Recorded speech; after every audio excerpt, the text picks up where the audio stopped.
जय हिंद दोस्तों। कल यानी 23 जुलाई को केंद्रीय वित्त मंत्री निर्मला सीतारमण जी ने वित्त वर्ष 2024-25 का पूर्ण बजट पेश किया। दोस्तों, बजट जिस पर हर वर्ग की नज़र रहती है, क्योंकि हर वर्ग बजट से अलग अलग उम्मीदें लगाए रहता है।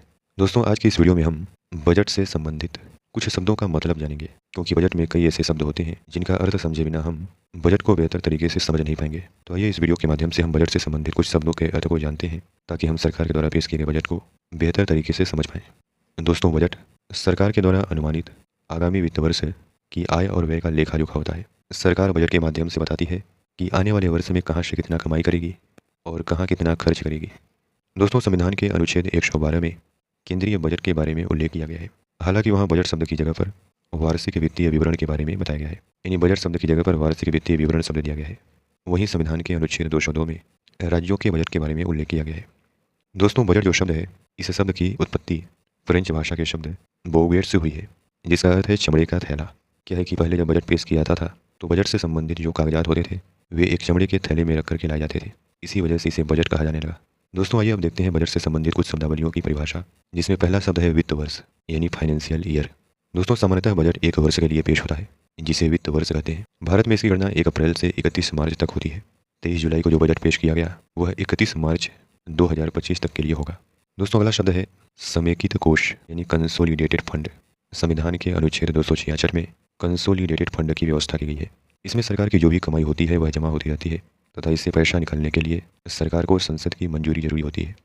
अगला शब्द है आकस्मिक निधि या कंटिजेंसी फंड। दोस्तों, इस फंड की व्यवस्था संविधान के आर्टिकल 267 में किया गया है। यह एक ऐसा फंड है जिसे इमरजेंसी के समय अचानक जरूरत पड़ने पर सरकार पैसा निकाल सकती है। इससे पैसा निकालने हेतु सरकार को संसद की मंजूरी लेनी जरूरी नहीं होती है। दोस्तों, अगला शब्द है वित्त विधेयक, यानी फाइनेंस बिल। बजट पेश होने के बाद संसद में सरकार फाइनेंस बिल पेश करती है। इससे सरकार की कमाई का ब्यौरा दिया जाता है। अगला शब्द है विनियोग विधेयक। दोस्तों, वित्त विधेयक के साथ ही एप्रोप्रिएशन बिल भी पेश किया जाता है। इसमें सरकार के खर्च का ब्यौरा होता है। अगला शब्द है बजट अनुमान।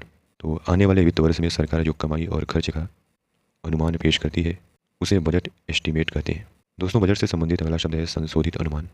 पिछले वित्त वर्ष में सरकार ने कमाई और खर्च का जो अनुमान लगाया था उसे फिर से संशोधित करके पेश करती है, तो उसे संशोधित अनुमान या रिवाइज्ड एस्टीमेट कहते हैं। अगला शब्द है राजकोषीय घाटा, यानी फिस्कल डेफिसिट। दोस्तों, जनरली घाटा कब होता है? जब कमाई कम और खर्च ज़्यादा हो। ऐसे ही जब सरकार की खर्च कमाई की तुलना में ज़्यादा होता है तो उसे राजकोषीय घाटा कहते हैं, और वर्तमान में यह जीडीपी का लगभग 5% है। अगला शब्द है राजकोषीय मुनाफा। तो जब सरकार की कमाई ज़्यादा और खर्च कम हो, यानी सरकार फायदे में हो, तो उसे फिस्कल सरप्लस कहा जाता है। इसके बाद अगला शब्द है राजस्व घाटा, यानी रेवेन्यू डेफिसिट। दोस्तों, सरकार ने कमाई का जो टारगेट सेट किया था लेकिन उतनी कमाई नहीं हुई, तो उसे राजस्व घाटा कहते हैं। इसके बाद अगला शब्द है राजस्व व्यय, यानी रेवेन्यू एक्सपेंडिचर।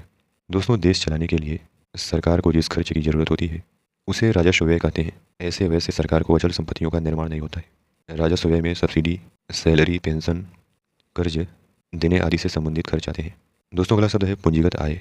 दोस्तों, यह सरकार की ऐसी आय है जिससे सरकार की देनदारी बढ़ती है, जैसे कि जनता और आरबीआई से लिया गया ऋण सरकार के पूंजीगत आय में शामिल होता है।